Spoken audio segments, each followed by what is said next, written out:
Kasi nga po, meron nga pong Great Commission ng ating Morkeul, Yahushua HaMashkai, Mark chapter 16, verse 15 to 16, that we are to go into all the world and preach the good news, the gospel, the glorious message of salvation to everyone. Anyone who believes and immersed will be saved. Anyone who will not believe will be condemned. Ano po? Utos ipahayag sa bawat sulok ng daigdig ang mainam na pahati. Pangalawa, ang sabi po na gawing alagad, make disciple of all nations, gayon lang pong alagad ang mga bansa at bautismohan sa pangalan ng Ama, ng Anak at ng Banal na Espiritu.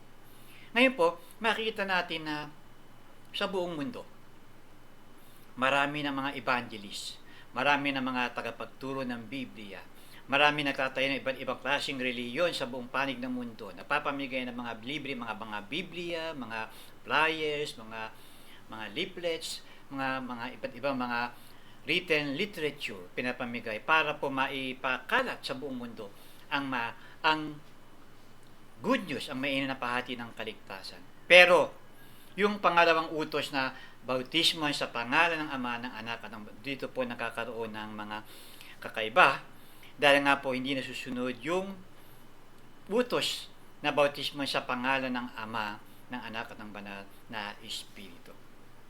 Sinasabi ng iba, kasi nga naiba na nga kasi ang salita.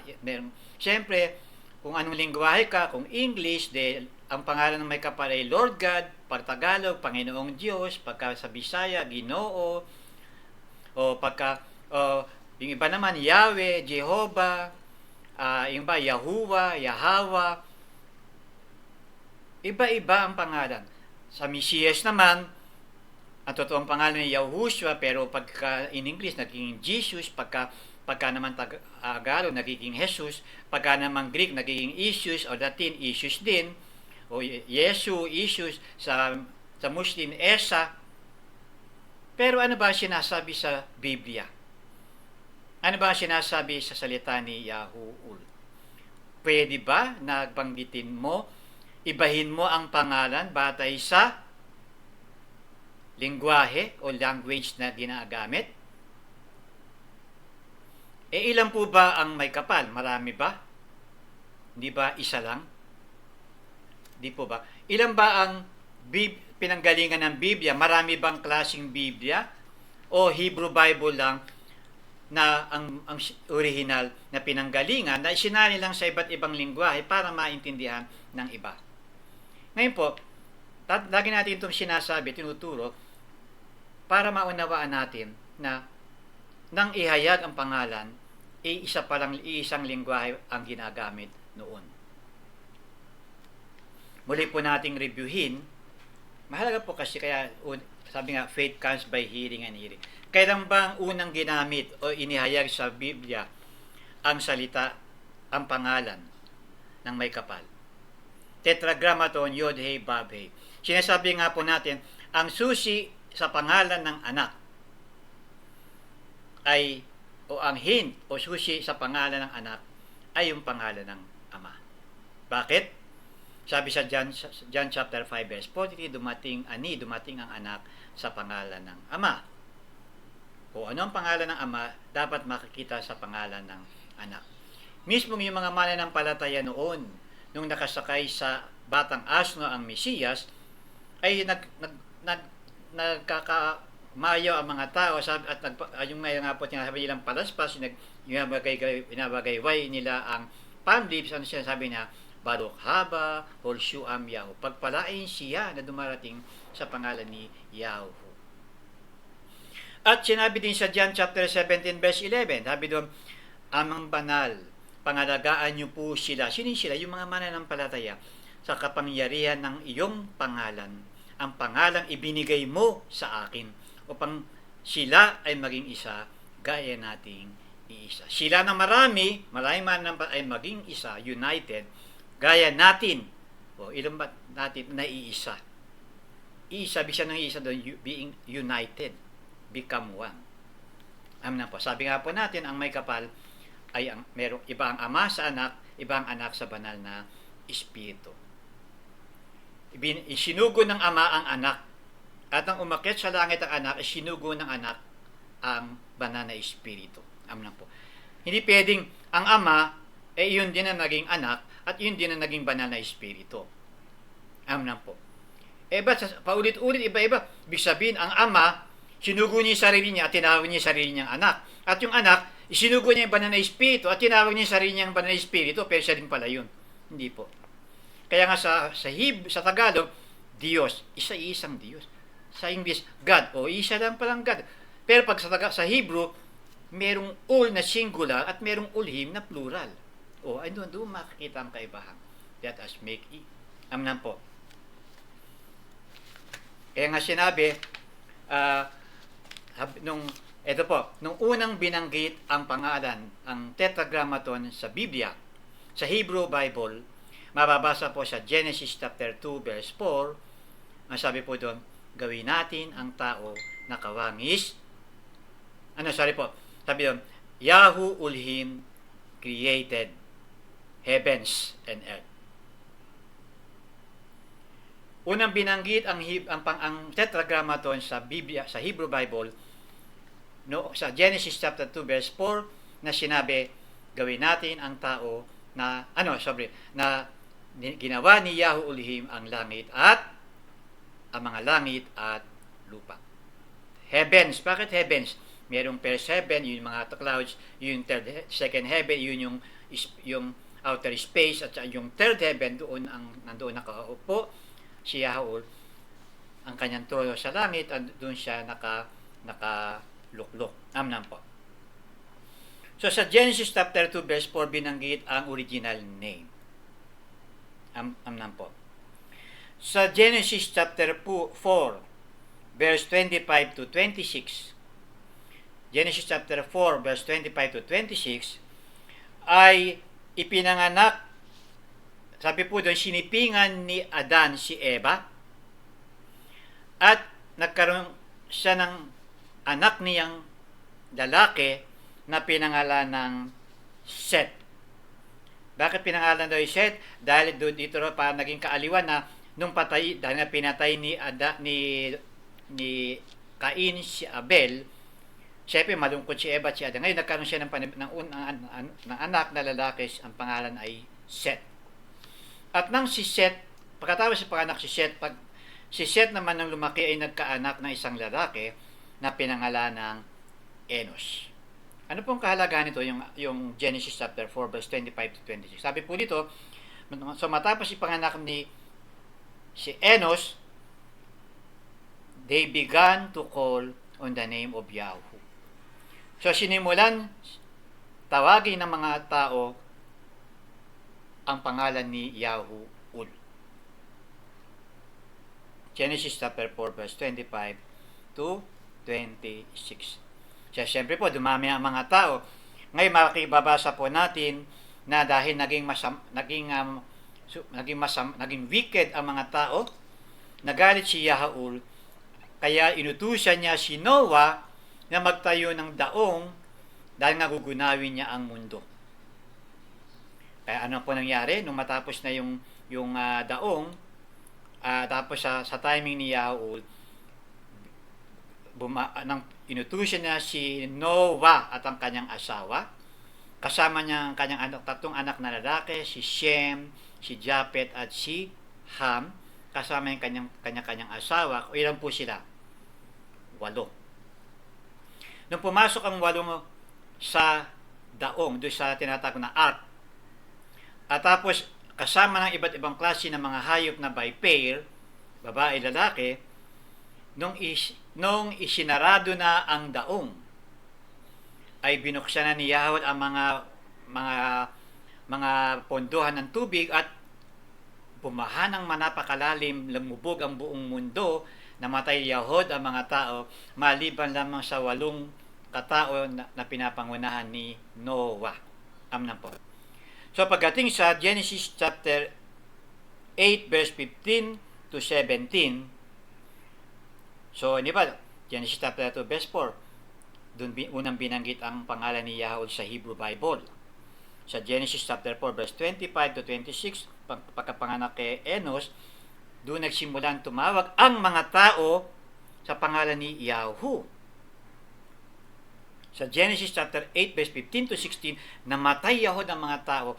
8 lang ang natira, si Noah at ang asawa niya at ang 3 anak niya at saka yung kanya-kanya ng mga asawa.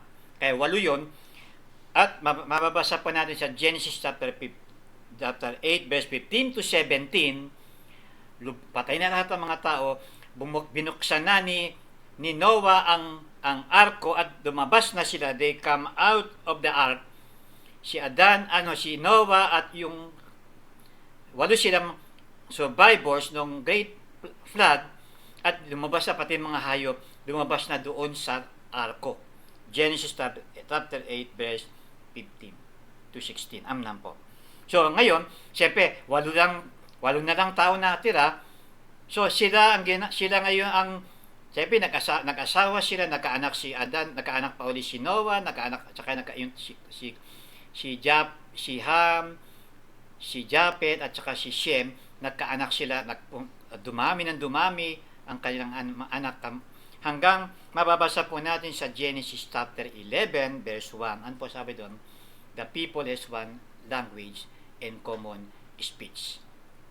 Ano po ibig nating ipaliwanag dito, pakita sa atin.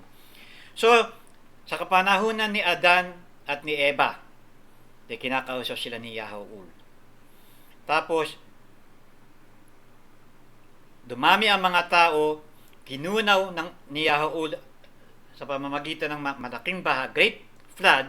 8 ang natira, si Noah, ang asawa niya, si Shem, si Japet at si Ham at yung kanya-kanilang asawa. 8 lang, they repopulated the earth. Dumami ulit mga tao mula sa 8 katao. At makikita mo sa Genesis chapter 11, marami ng mga tao ang sinabi, there is one language and common speech. Ano kayang lengguwahe yun? Take note. Sino po ba ang tinuturing o na sinasabing sumulat ng Book of Genesis? Si Moses. Ano ba ang tawag doon ang tawag dito na 5 yan na tinatawag na Pentateuch, yung 5 books of the Bible, yung Genesis, Exodus, Leviticus, 5 books na tinatawag na Pentateuch na ang sumulat ay si Moses. Ano po ito? First 5 books of Hebrew Bible o Biblia Hebraica. So nakasulat ito sa Hebrew at ang sumulat ay si Moses na Hebreo. So tingnan po ninyo, anong language yun? Hebrew. So ano ang language na ginamit ni Yahweh nung nakipag-usap siya kay Eva at kay Adan? Ang lengguwahe na ginamit ni Eva at ni Adan at ipinasa sa kanilang mga anak at kaapu-apuhan hanggang sa ginunawang mundo, patay na rin si Eva at si Adan, na ginunawang mundo, 8 ang natira sa pamumuno ni Noah. Anong lengguwahe dala-dala nila hanggang Genesis chapter 11 ay isa pa lang din ang lengguwahe, isa pa lang ang lengguwahe, pero marami nang uli ang mga tao mula sa 8 dumaming muli. At ano pong salita yun? So, clearly, makikita mo na Hebrew, kaya kita mo siya sinulat ang sa Hebrew, ito ay tinawag na Hebrew Bible kasi nga in Hebrew language at Hebrew nga ang nagsalita. At makikita mo na isa lang ang kanilang lengguwahe. Amnan po. Kaya makita mo, Hebrew is the oldest language. Hebrew is the heavenly language spoken by Yahweh, used in communicating with Adam and Eve, na siya namang ipinasa ni Adan at ni Eva sa mga tao. Dumami nga pero naging masama, kaya nilipon ni Yahweh. 8 ang natira, si Noah at ang kanyang at yung 7 kasama niya, yung pamilya niya. Anong lengguwahe? Isa pa rin, Hebrew pa rin. Dahil hanggang doon sa dumami ang mga tao, Noah and his family repopulated the earth. Pagdating ng Genesis chapter 11, isa pa rin ang lengguwahe nila, pero marami ng mga tao. Anong ginawa po nila? Mababasa mo sa Genesis chapter 11 verse 3 hanggang 8 na napagkaisahan ng mga tao na magtayo ng tore. Na ang plano nila ay abutin yung langit. Kasi alam nila, may ulap, may outer space, tapos gusto nilang abutin. So, para daw magkaroon sila ng sarili nilang pangalan, parang sumikat sila, ganun. They have a name for themselves, sabi. Pero, nakita ni Yahweh Uno, pinigilan ni Yahweh Uno ang pagtatayo ng tore ng Babel. Ito sabi nga niya, kasi pag kaya sila ng kwan, magiging very powerful sila. Yun nga, kaya anong ginawa niya? Ang ginawa pa ni Yahweh Uno para mapigilan sila sa pagtatayo ng tore ng Babel? Yung tore? They confused nila. Ano confused nila? Biglang, yung bawat pares, babae, lalaki, bawat pares, biglang at least one pair yun, nakaiba-iba ng lengguwahe. Hindi ngayon sila magkaintindihan. Ano nangyari? Hindi sila magkaintindihan. Then nagkaiba sila, hindi sila magkaintindihan, nag-aaway siguro sila, hindi sila magkaintindihan. Sabi doon, dahil doon, ay pinakalat ni Yahweh ang mga tao sa iba't ibang panig ng mundo, dahil nga hindi sila nagkahiwa-hiwalay. Diyan po nagsimula ang pagkakaroon ng iba't ibang bansa, at ibang lengguwahe, mayroong Spanish, may Chinese, may Korean, may Filipino, may Russian, may Japanese, may Americans, may English, may French, di ba? Hindi ba ganoon na ngayon? So many languages. Pero ang pinagmulan niyan doon sa Genesis chapter 11 verse 3 and 8 kung saan ginulo ni Yahweh ang lengguwahe na kaiba-ibang salita. Pero bago nangyari yon, sa Genesis chapter 11 verse 1, isang lengguwahe, isang pananalita, at ang pangalan ng may kapal ay pinakita sa Genesis chapter 2 verse 4, sinulat nino po ni Moses na Hebrew at Hebrew Bible. Doon na hayag ang pangalan. At sinimula ng mga taong tumawag sa pangalan ni Yahweh bago pa nagkaroon ng maraming lengguwahe. Nung ipanganak si Enos, tumawag na ang mga tao sa pangalan ni Yahweh. So ano pa ang ibig sabihin niya? Kaya makikita mo nung sa Exodus chapter 3 verse 13 to 15. Exodus, sino po gumawa ng Exodus? Ang nagsulat niyan si Moses na isang Hebrew. Na nung tanungin niya ang may kapal, ano po ang tatawagan pangalan niya na sasabihin ko sa kanila? So doon, inulit doon yung tetragrammaton na Yod-Heh-Vav-Heh na binanggit sa Genesis chapter 2 verse 4 na tinatawag ng mga tao sa Genesis chapter 4 hanggang sa Genesis chapter 11 verse 1, isang pangalan ang ginagamit, yung Hebrew name lang, yung tetragrammaton na pangalan ni Yahweh. Ngayon, tatanungin natin, paano ba, ano nangyari? Siguro, bakit, kanino naiwan yung original language na ginagamit ng may kapal, na ginamit ni Yahweh sa pakikipag-usap kay Eva at kay Adan, na ipinasa ni Adan at ni Eva sa kanilang mga anak at kaapu-apuhan, na siyang daradalang lengguwahe ni Noah nung limpuli ni Yahweh ang sanlibutan na 8 lang sila, isa rin ang lengguwahe nila, at hanggang sa Genesis chapter 11 verse 1, they have only one language and common speech. Paano natin makikita yon? Mababasa mo kasi doon sa Genesis chapter 14 verse 13, Genesis chapter 14 verse 13 kung saan binanggit si Abram the Hebrew. Abram, ibig sabihin ng Abram, the exalted father. Tapos binanggit sa Genesis chapter 17 verse 4 na si Abram the Hebrew, his name was changed to Abraham, na meaning the father of many nations. Ano po ba si Abram o Abraham? Hebrew. Ano po ba si Moses? Hebrew. Inihayag ang pangalan noong ang lengguwahe para ng mga tao ay isa pa lang, Hebrew lang. Sinimulang tawagin ng mga tao ang pangalan ni Yahweh na tetragrammaton noong ang lengguwahe pa lang noon ay isang lengguwahe pa lamang, Hebrew. At nung sabihin na ito ang aking pangalan magpakailanman, kanino sinabi ni Yahuul na kahit na ang pangalan niyang ito ay magpakailanman, natatawag ng lahat ng salin lahi? Pag sinabing lahat, hindi yung salin lahi lang ng mga Hebrew, salin lahi ng lahat ng mga tao. Anong pangalan? Yung Hebrew, yung tetragrammaton na Hebrew na Yahu, na sino nagsabi, inutusan ni Yahu na this is my name forever, sinabi niya kay Moses na na Hebrew. Na at that time, ang tawag na sa mga Hebrew na yun na nagkaroon na ng mga salin-salin lahi, di pa sabi nga pa si Abraham the Hebrew, naging anak niya si Ishmael at si Isaac. Dahil Hebrew siya sa pamilya niya, so si Isaac at saka si Ishmael, ano sila? Hebrews. Ngayon, siyempre, pagkatapos, di ba, pinalaya si Ishmael, nahiwalay na sila kay Abraham. So, una, Hebrew nga siya, galing siya sa Hebrew nation, sa Hebrew, kay Ibrahim, o Abraham na Hebrew.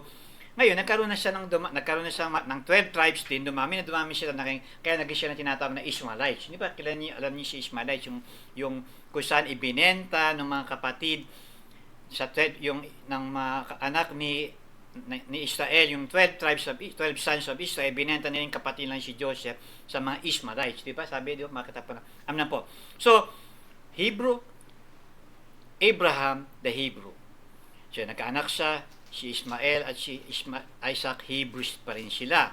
Tapos, si Isaac, nagkaanak siya, naging anak niya si Laban, at saka si Jacob, di ba? Si Jacob, Hebrew pa rin sila, di ba? Ngayon, si Jacob ay pinalitan ng pangalan, naging Israel, dahil nung nakipagbuno siya sa angel Yahuul, pinalitan ng pangalan na from Jacob to Israel o Yahushaul. At si Israel nagkaroon ng 12 anak na lalaki, the 12 sons of Israel, na nung dumami na ang mga tao, ano tawag na? Naging sila tinatawag na 12 tribes of Israel o the Israelites. Amnan po. The Israelites na. So, yung Israelites na to, ito yung nagtayo ng Kingdom of Yehuda at Kingdom of Israel. Yung 10 tribes of Israel na ang capital ay Samaria. Ito ay sinakop ng mga Assyrians. Tinapon sila sa ibang bansa. Kaya nangyari, natin na rin Kingdom Yehuda na tinayo ni Yehuda, yung pang-apat na anak ni Israel kay Leah. Kasama niyang nagtayo ng Kingdom of Yehuda sumama sa kanya si Benjamin. So wala na ngayong Kingdom of Israel, kaya ngayon Kingdom of Yehuda na lang. Kaya ngayon yung 12 tribes of Israel, yung Israelites, ay na-identify sila ngayon para bilang bahagi ng Kingdom of Yehuda. Kaya tinawag ngayon silang Yahudim, o in English, Jews. At dito makikita na tinupad, na tumugma ang sinabi sa 2 Chronicles chapter 7 verse 14. Ano sabi diyan? If my people who are called by my name, ako ang bayan na tinawag sa aking pangalan, ay magpapakumbaba at magsisi sa kanilang kasalanan, sila ay aking tutulungan, pagagalingin ko ang kanilang bayan. Amnan po. People who are called by my name, yung nga po yung mga Yahudim, dala-dala ang pangalan ni Yahu. Si Moses ay Hebrews, pero si Moses, actually, ano tawag si Moses ay Israelites. Dahil si Moses, sa 12 anak ni Israel, si Moses ay galing sa lahi ni Levi. Levi siya, di ba? Si Levi, yung isa sa anak ni Israel, doon ang galing si Moses.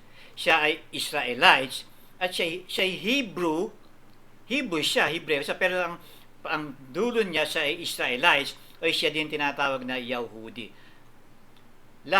Hindi lahat ng Hebrew ay Israelites, pero lahat ng Israelites ay Hebrew. Hindi lahat ng Hebrews ay Yahudi, pero lahat ng Yahudi ay Hebrews. Yahudi, Jews, at saka ang Israelites, iisa. Kasi yung 12 tribes of Israel na Israelites, sila na-identify as part of the kingdom of Yahuda, kasi sila tinawag na Yahudim, meaning from the kingdom of and tribe of Yahuda. Amnan po. Makikita naman natin, nanggaling ang lahi ng ating Messiah Yahushua sa Yahuda, kaya tinawag ang ating Messiah na the Lion of Yahuda. Amna po. Niyamrul, so, malinaw na dapat tawagin ang pangalan ng may kapal doon sa kanyang original na Hebrew name na tetragrammaton na Yahu. Kaya hindi pwedeng sabihin na i-English mo Lord God, dahil walang Biblia na sinabi na Lord God ang pangalan niya. Ang binanggit ay ang pangalan niya ay yung Yod-Heh Vav-Heh na Yahu, na binanggit nung time na wala, na iisa pa lang ang lingwahe, Hebrew pa lamang, na dinadala ng mga Hebrew. Kaya nga pinakita doon, Abraham the Hebrews. Ano po uli ang ibig sabihin dyan? Nung magkaroon ng iba't ibang lingwahe, bago nagkaroon ng iba't ibang lingwahe, Hebrew ang salitang ginagamit ni Yahuul sa langit, na ginamit niya nakipag-usap sa kay Eva at kay Adam, na siyang ipinasa ni Eva at ni Adam sa kanyang anak at kaapu-apuhang, hanggang nung lipulin ng mundo ng malaking baha, ang natira lang ay 8 katao, si Noah at ang kanyang pamilya, na isa lang lingwahe nila. At when they repopulated the earth, dumami ng dumami, mababasa natin sa Genesis chapter 11, isang lingwahe pa lang, Genesis 11:1, isang lingwahe pa lang, isang language pa lang ang ginagamit, isang pananalita. Amnan po. Bago sa Tower of Babel, Fiasco, biglang nagkaiba-iba ang lingwahe. Amnan po. Nung nagkaiba-ibang lingwahe, wala nang sinabi sa Biblia na pwede mong palitan na iba yung pagpangtawag sa pangalan. Pangalawa, si Moses na Hebrew na galing sa lahi ni Levi na isa sa 12 tribes, sa 12 sons ni Israel, at siya nagdala ng kanya sinabi, ito ang aking pangalan magpakailan. Yun yung pangalan na tetragrammaton inireveal sa mga Yahudim, sa mga Hebrew sa Yahudim, yun ang pangalan gagamitin magpakailanman from generation to generation. Pag sinabi mula nung kay Eva at kay Adam hanggang doon sa kila Noah na isa palang lingwahe, hanggang sa bago nagkaroon ng Tower of Babel, Fiasco, isang lingwahe, tinagamit na tinatawag na nila ang pangalan ng may kapal ni Yahu at hindi pwedeng palitan. Forever nga paano papalitan? This is my name forever from generation. So, from all generation, hindi mababago. At sinabi na nga po sa Genesis chapter 2 verse 32, Romans chapter 10 verse 13, Acts chapter 2 verse 10, ang sino man tumawag sa pangalan ni Yahu ay maliligtas. At pinagpatuloy ito sa bagong tipan kung saan ang kapangyarihan at ang pangalan ni Yahu ay ibinigay sa anak. Una, Yahu ang pangalan ng Ama, ang may kapal, at ang kanyang pangalan ibinigay sa kanyang bayan, ang mga Israelites, ang mga Hebreo, ang mga Yahudim, ang mga Jews, na kaya tinawag silang Yahudim dahil silang people, ang bayan na tinawag sa kanyang pangalan. Kaya makikita mo ngayon, ano ba ang kapital ng Yahuda? Kung saan tinawag ang 12 tribes na Yahudim. Ano po kapital ng Yahuda? Jerusalem, na tinatawag naman na the city that was called in the name of Yahweh. Tingnan mo, Yahuda ang bayan, ang kanyang bayan, ang Jerusalem ang lungsod na tinawag sa kanyang bayan. At ang mga nakatira doon ay mga Yahudim na dinadala ang kanyang pangalan at tinawag silang Yahudim dahil they came from the kingdom of Yahuda. Kung saan dire-diretso, dahil ibinigay ngayon ng Ama ang kanyang pangalan sa kanyang anak. Hindi lang iyon ang binigay, pati yung kapangyarihan ng pangalan. Kaya nga sabi sa Philippians chapter 2 verse 10, the name became the name above every name. Philippians chapter 2 verse 9 hanggang 11, he was elevated and was given the name above every name. ang lahat ng tuhod luluhod sa langit, sa lupa, at sa ilalim ng lupa. Ang bawat bibig ay dapat ng pahayag na si Yahushua Mehushkai. Sinabi rito si Yahushua ang Mesiyas, ang King, Morcheul, King, Ruler, Life Governor. Ine-emphasize natin, Yahushua Hol Mehushkai, Yahushua the Messiah. Dahil merong yung Yahushua the Messiah, iyon ang pangalang higit sa lahat ng pangalan. Bakit po natin ito nililiwanag? Kasi merong Yahushua, o sa English ay Joshua, ang high priest, pinunong pare. Meron ding pinunong siya, meron ding Yahushua o Joshua, assistant of Moses. Meron ding Yahushua o Joshua, son of Nun. Di ba yung ibang assistant ni Moses? Di ba Joseph din ang apelyido, Joshua din siya. Pero Yahushua, pag tinanong mo yung spelling ng Yahushua, Yod, He, Wab, Shin, Ayin, yun po yung Yahushua na high priest, Yahushua the assistant of Moses, at yun din ang spelling in Hebrew ng pangalan ng Messiah, Yahushua. At makita mo, ibinigay ang pangalan ng Ama, Yahu, sa kanyang anak, Yahushua. Pero yung the name above every name, Yahushua Mehushkai. Be specific, dahil mayroong mga Yahushua the high priest, mayroong Yahushua the assistant of Moses. Amnan po. Nyamrul, amnan. Kaya hindi mo pwedeng baguhin ang pangalan ng anak, dahil ang pangalan ng anak ay dinadala ang pangalan ng ama. Ang pangalan ng ama ay nagsimula at sinabi ni Moses sa Genesis chapter 2 verse 4, buhay pa nun si Eva at si Adam, yun na ang pangalang tinatawag nila. At yung pangalang iyon ay kahit pa sinabi nilang Aramaic period, ay Aramaic language, nung isinilang ang Messiah, dadala-dala niya ang pangalan ng Ama, hindi mo pwedeng palitan. Yan doon pa rin, Yahu, tapos yung Shua, Hebrew word which means to save, o will save, o kaya, it means salvation. Amnan po, Yahu Savior, Yahu will save. Pero ang pinaka-exact meaning ng pangalan ay Yahu's power to save. Ang kapangyarihan ni Yahu na magligtas. Amnam. Dahil siya ang kanyang, si Yahushua, ang Savior, na kaisa siyang anak ni Yahu na kanyang ibinigay sa sanlibutan dahil sa kanyang pag-ibig sa kanyang mga nilalang, upang ang sino mang sumampalataya sa kanya ay hindi mapahama kundi magkaroon po ng buhay na walang hanggan. Amnam po. Malinawanag po. Niamrul, amnam. At sinabi nga na ang pangalan ng may kapal ay Yahu, ay eternal, from generation to generation, ay dapat alalahanin. Bakit aalalahanin? Kasi pag tumawag ka sa pangalan niya, maliligtas. Kung makakalimutan mo, paano ka ngayon maliligtas kung hindi mo alam ang saving name na dapat mong tawagin? Ang pagtawag po ay hindi naman ibig sabihin, tinawag mo lang. Ang pagtawag po ay nangangahulugang tumatawag ka upang humingi ng tulong.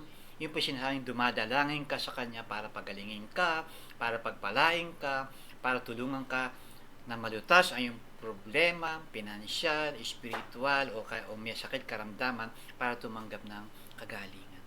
Yun po ibig sabihin ng pagtawag. Anyone who called on the name, hindi pagtawag lang na parang tatamawag ka lang na basta lang mabanggit ng bibig mo. Kaya nga sabi doon sa Romans chapter 10 verse 9, you must confess with your mouth and believe in your heart, you will be saved. Confess with your mouth that Yahushua Mehushkai is your King, Morcheul, Ruler, Life Governor, and believe in your heart that He has came back to life, you will be saved. At sinasabi nga po natin, hindi ba nanalangin si Messiah Yahushua sa Genesis, sa John chapter 17 verse 11, sabi niya, amang banal, pangalagaan, aalis na po ni, babalik din siya sa langit. Sabi niya, maiiwanan ko po sila. Sino yung maiiwanan? Yung kanyang mga apostoles, yung kanyang mga alagad, mga disipulo niya, at yung mga mananampalataya niya.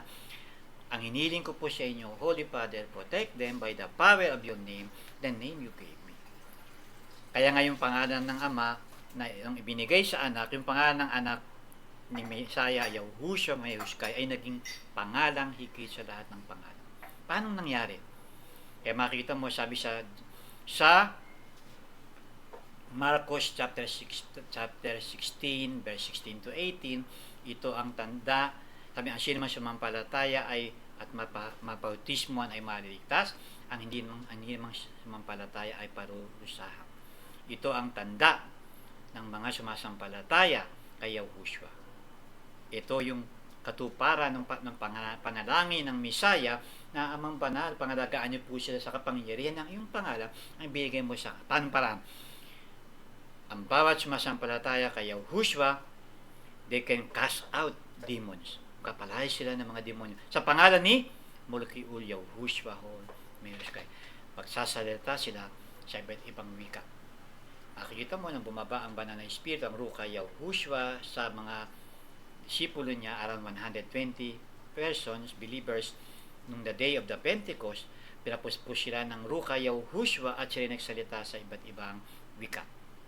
Ano pa? Ang mga tanda ng mga sumasampalataya,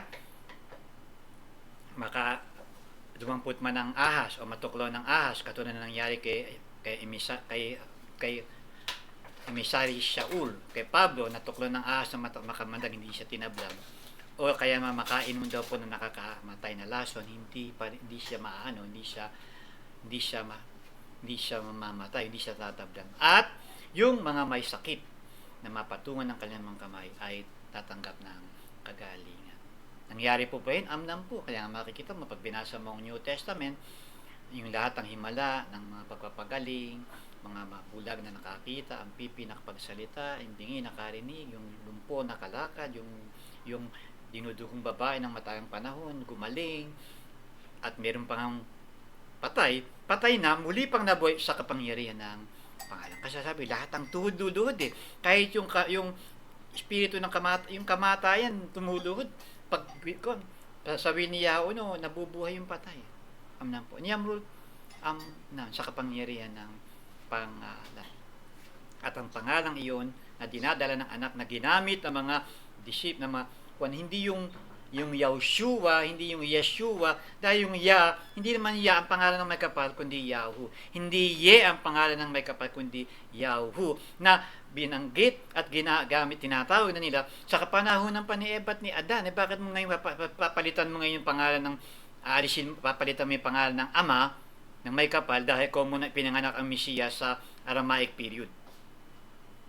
Hindi pa kanalangan yan ng kaaway dahil nga ang sino man tumawag sa pangalan maliligtas. Ngayon, kung mali ang pangalan tinatawag o hindi alam, paano maliligtas? Ngayon, ang pangalan ng ama ay eternal, ibinigay sa anak, kaya ang pangalan ng anak din ay eternal din. Kaya nga makikita mo, Gawa chapter 4 verse 12, Acts chapter 4 verse, walang ibang pangalan ibinigay sa silo ng langit na sukat ikaligtas ng tao, kundi ang pangalan Yahushua. Walang ibang pangalan, isa lang. Hindi pwedeng Jesus kasi walang letter J sa Hebrew alphabet, walang letter J sa lahat ng alphabet sa buong mundo, walang letter J, kahit walang letter J until 1524 AD when Gian Giorgio Trissino, an Italian writer, invented letter J. So walang letter J noon. So hindi pwedeng Jesus. Pag tinanggal mo ang J, issues, hindi naman issues ang pangalan ng Mesiyas, kasi ang Messiah, salvation is of Yahudim. Hebrew ang Messiah, Yahudi ang Messiah, na pinanganak sa Bethlehem at lumaki sa Nazareth, kaya nga the Nazarene. Yung issues na ating binabanggit, ginagamit, ay sino nagbigay lang? Si Poncio Pilato ang nagbigay. May karapatan ba ang isang paganong Roman idolater na worshipper na hindi naman mananampalataya, hindi naman Hebreo, hindi naman Hudyo, hindi naman propeta, siya pa nga nagpapatay sa Misaya, nakipag-connive siya dun sa tumayag siya dun sa gusto ng mga Pariseo at Saduseo na ipapatay siya. So, natural, hindi niya gagamit. Saan niya binangsa? Kaya nakuha ni Poncio Pilato yung issues na ipinalit niya doon, naglagay siya ng tatlong karatula in Hebrew, Greek, and Latin. Mababasa mo sa John chapter 19 verse 19 to 22. May tatlong karatula, Hebrew, Greek, at Latin. Yung Hebrew, tama yun kasi yun ang pangalan ng Mesiyas. Yung Latin at Greek na issues, saan niya nadukot? Saan niya nakuha? Kasi nga si Poncio Pilato ay Roman pagan idolater, worshipper. Ano ba pinapaniwalaan ng mga Romano ng Roman Empire? Ano bang pinaniniwalaan nila? Marami silang sinasamba kasi kaya may tinatawag na Roman mythology, kung saan may sinasamba na si Jupiter, si Mercury, si Venus, si Daya, at marami pang gods and goddesses. At meron ding Greek mythology na sinasamba naman ng mga Griego na pinamumunuan naman sa Olympus, si Zeus, si Zeus, si Dionysius, sila Hera, si Mile, tsaka bukod pa yung makikita niyo, mga Perseus na, hindi maraming makikita ka na pangalan Diyos-Diyosan na sinasamba.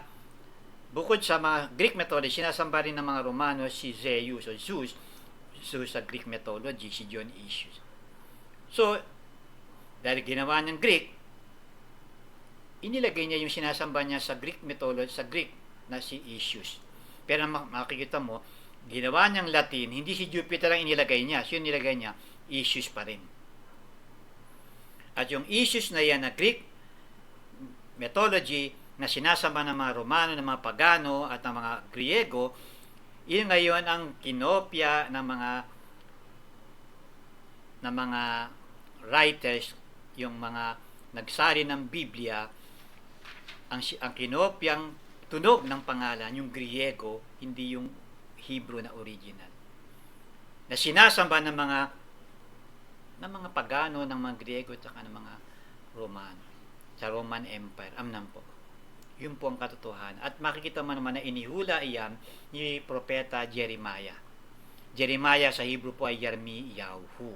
So makikita mo yung Yahu, kumakatawan yun sa pangalan ng may kapal, sa tamang pag-pronounce sa pangalan. Sabi, at paano po natin malalaman na Yahu ang tamang pronunciation ng pangalan nung tetragrammaton? Kasi nga, unang-una, ang bayan na tinawag sa kanyang pangalan, tawag Yahudim. Tapos, yung mga propeta, sila Jeremiah, Sekariah, Obadiah, Isaiah, Elijah, Nehemiah, Sekariah, marami pang mayroong na ang Hebrew spelling po na Yod, He, Wab, YHW, na first three letters of the tetragrammaton, ay pag ni-research mo ang tamang pronunciation nun sa Hebrew College Dictionary, sa Strong Concordance, sa mga Lexicon Bible, meron po sila mga guide kung paano pag-pronounce. Makita mo ang tamang pag-pronounce nun ay Yahu. Spelling ng pronunciation, Y-A-W-H-O-O. Yahu. Pwede rin naman, katulad ng ginagamit natin sa ating church, Y-A-O-H-U. Anong basa mo doon? Yahu. Yung iba naman, maaaring Y-A-U-H-U o Y-A-W-H-U. Basta importante, yung apat po na yun, pare-pareho sila ng tunog. Tunog ba? Mahalaga ba ang tunog? Dahil sabi, ang sino man tumawag sa kanyang pangalan ay maliligtas. Hindi yung sino mang mag-spelling. Hindi, ang gagamitin niyo yung paleo. Sige, ang paleo po yung ginagamit natin. Nakita po niyo sa likod ko, paleo po yan. Kaya lang, meron tayong makikita mo na diniretso yun. Parang hindi pa alam mo yung pagka nag-lettering ka, ginaganda mo yung lettering mo, pinagaganda mo, o meron kang, di ba? Meron ba sinabi sa Biblia na merong specific na sound, specific na dapat palayo, o yung oldest ganito? Ang importante po dyan, paano mo binibigkas, tinatawag ang pangalan. Hindi ka nung maliligtas kung tama ang spelling mo. Kung pag ginamit pang palayo, maliligtas ka? Hindi. Ang sino man tumawag sa pangalan ni Yahweh ay maliligtas. At ang pangalan ng Ama ay binigay sa anak, Yahushua, na tanging pangalang ibinigay sa sino ng langit sa mga tao na sukat ikaligtas. Paano ka maligtas? Pag tumawag sa pangalan ni Yahweh, maliligtas. Para maligtas ka sa mga sakit, karamdaman, sa magawa ng diablo, sa mga magawa ng kadiliman, di ba tayo? Lahat ng tululuhod sa pangalan. You can cast out demons in His name. Amen po. Yung iba, dinadaan sa kung anong kwento, ano ang pangalang ginagamit ng mga apostoles nung nagpapalaya sila ng demonyo, ng mga followers sa Diyos? Yun ang importante. Hindi yung, nakasulat Jesus, Jesus, yan ang yan. Yan ang nakasulat ngayon. Pero makikita mo ang inihula nga ni Jeremiah chapter 8 verse 8 na the lying pen of the scribes will change the truth. Yung sinungaling ng mga panulat ng mga eskriba, ng mga scribes, yung mga nagsali ng Biblia ay babaguhin ang katotohanan. Binago na nga. Kaya makita mo, yung Greek, yung Latin na sinulat, na sino nagbigay? Si Ponce Pilato. Sino nagsabi kay Ponce Pilato na yun ang tawag sa Greek?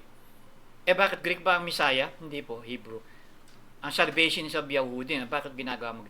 Kasi nga, yun ang gusto ng kaaway, dahil kapag dahil yung pangalan higit sa lahat ng pangalan, pag pinalitan mo, hindi nga sila maliligtas.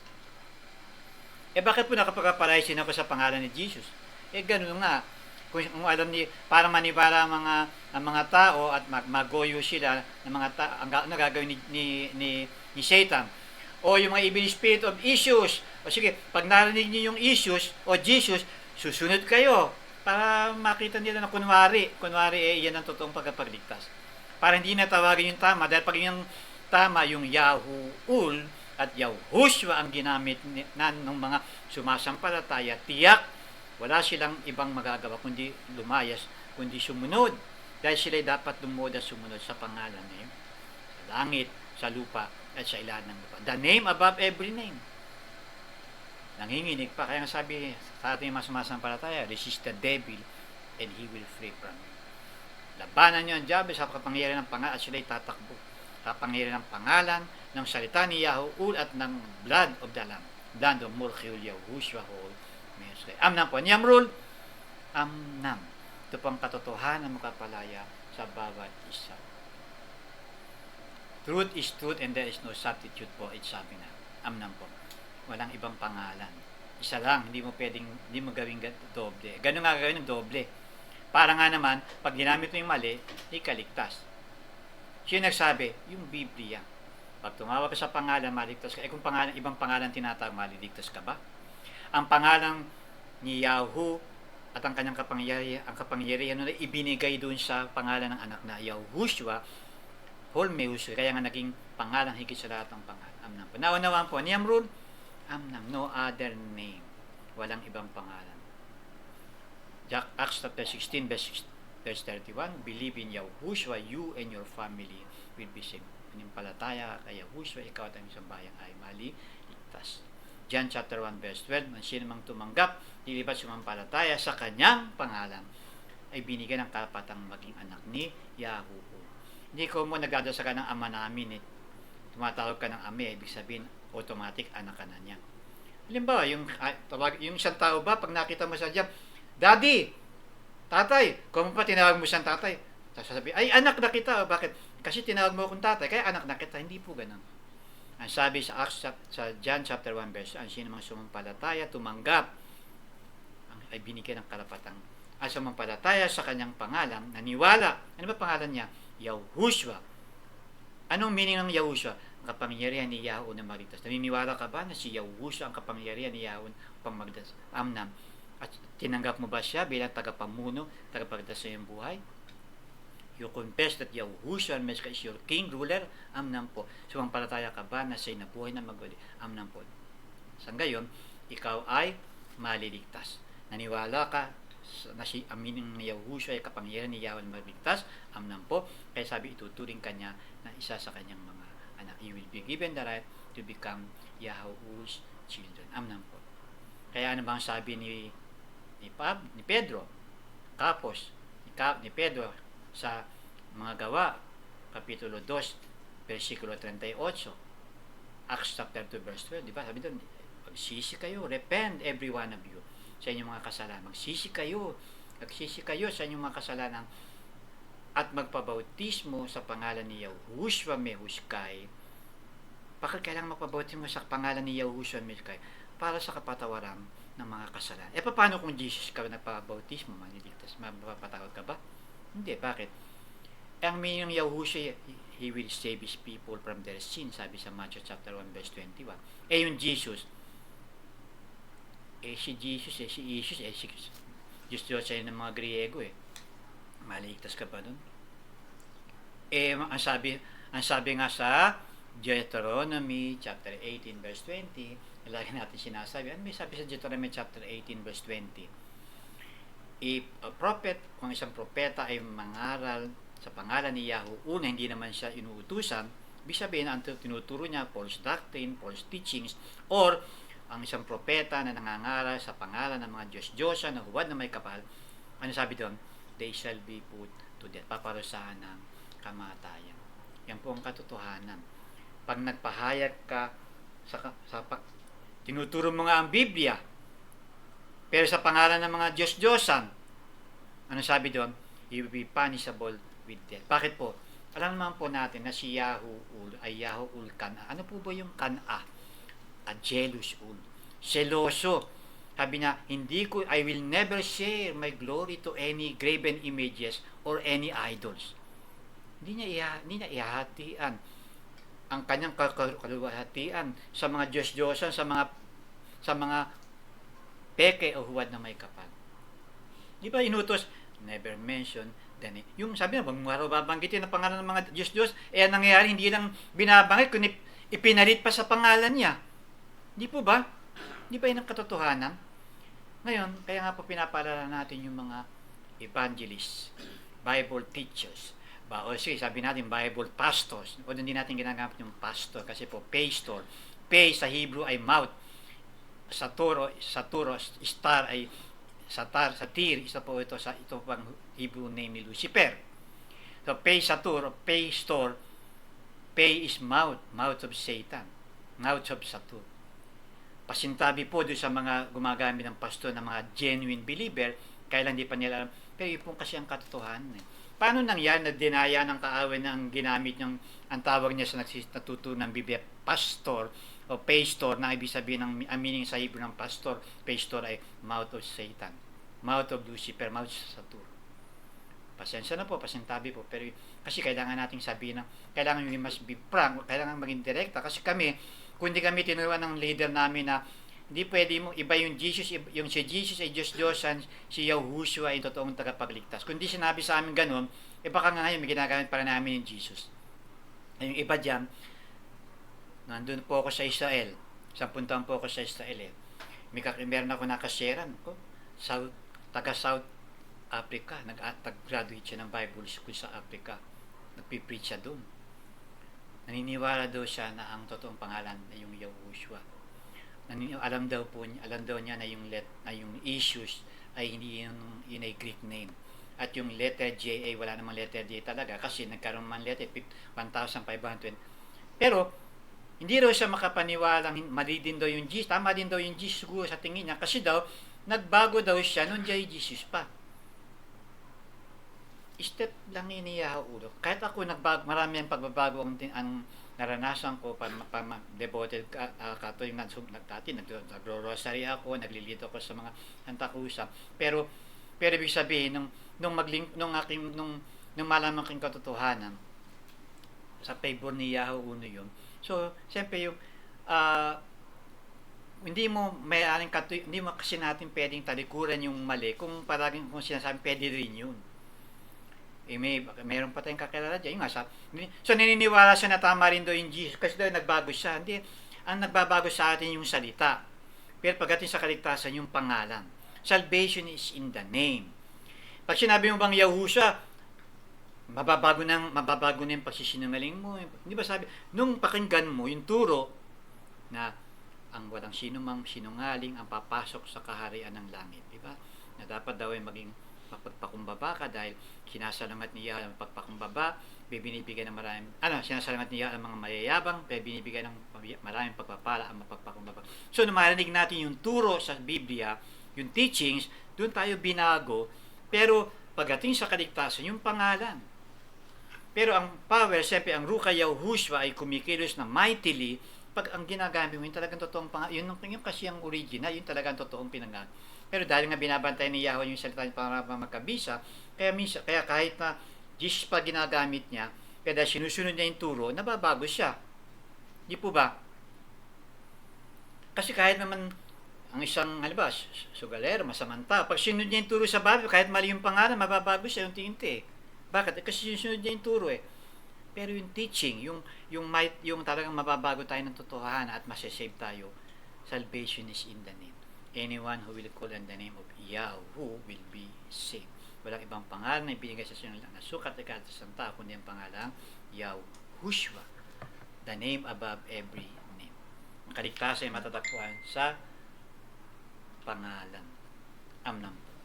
Ngayon, sasabihin naman pangalan, pwede naman kahit nga sa buhay mo, hindi pinapalitan mo ba yung bang nakalagay na pangalan, na totoong pangalan mo sa birth certificate mo, sa passport mo, sa mga valid IDs mo?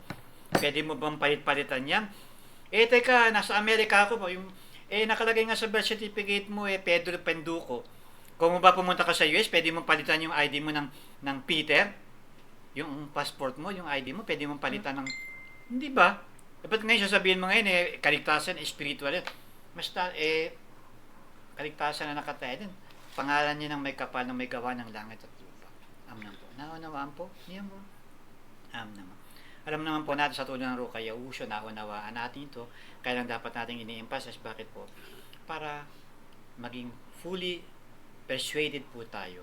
Kumbinsido ka na talaga na walang ibang pangalan. Yahuul, Yahukiul, Yahushua, miskay lamang. At para maging pagpapala tayo sa iba. Di ba sabi ni Yahuul,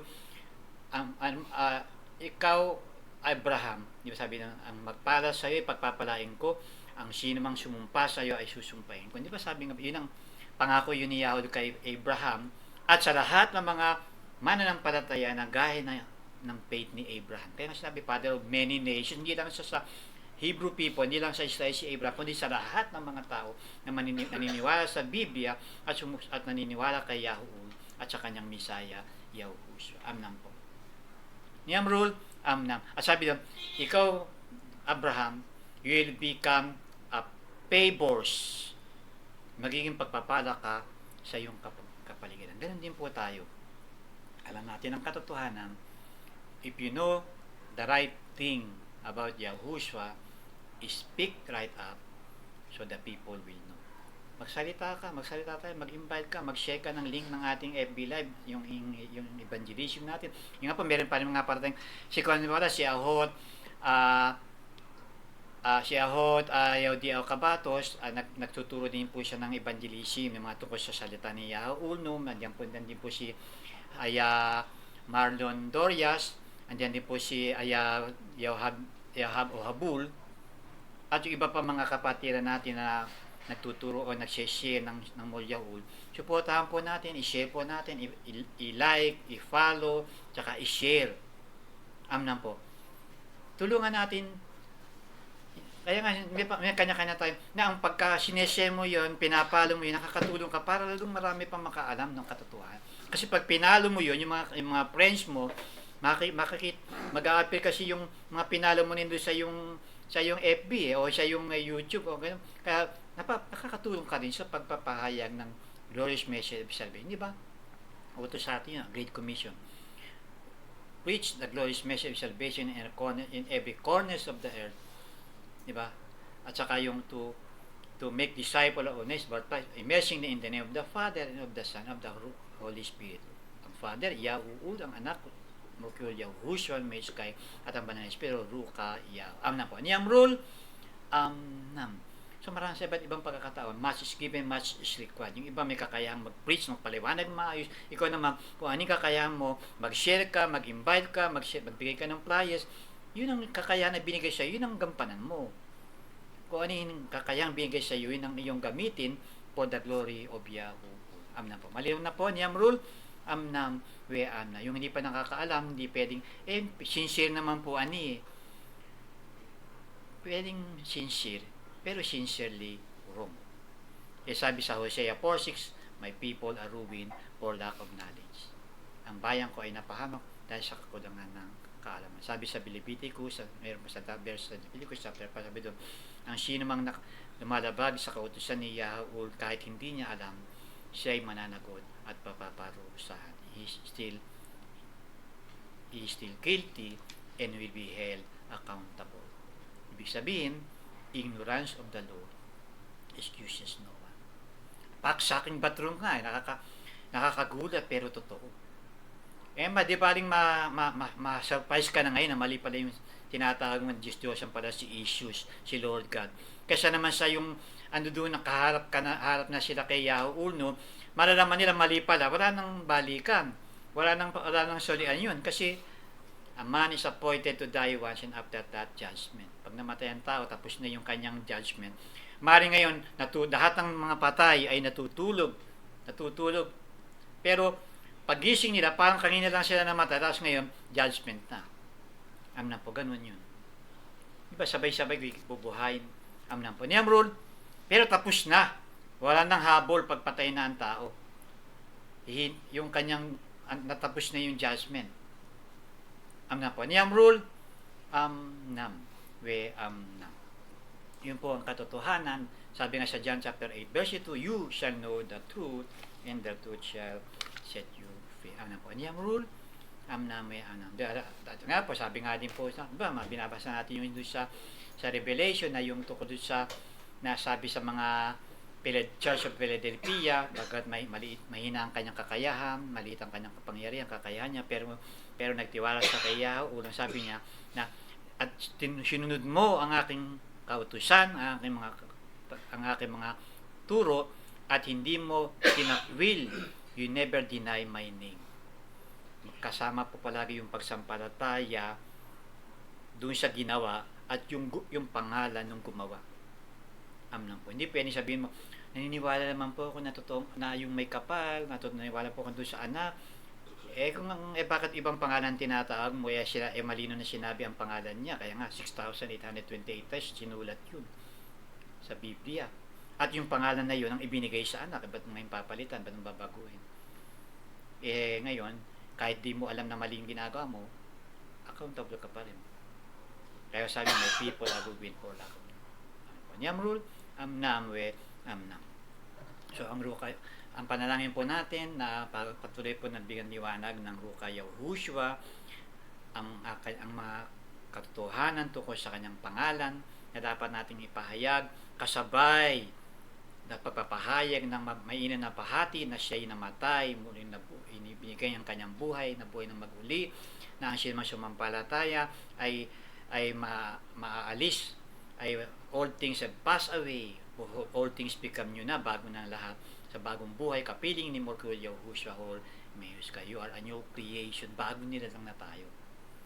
Pero yon ang palagi nakakabit doon sa ginampanan, yung pangalan, yung personality at pangalan ng gumanap. Anong pangalan lang yan? Kita mo nga, napapalayas mo ang demonyo sa kapangyarihan ng pangalan. Gumagaling ka sa may sakit sa kapangyarihan ng pangalan. Hihingi ka sa Ama sa kanyang pangalan. So sabihin mo ngayon, pangalan lang. Kaya nga gumaling, kaya nga napapalayas ang demonyo, kaya nga nakakahingi ka. Tutugunin ni Yahweh ang kahilingan mo dahil sa kapangyarihan ng pangalan.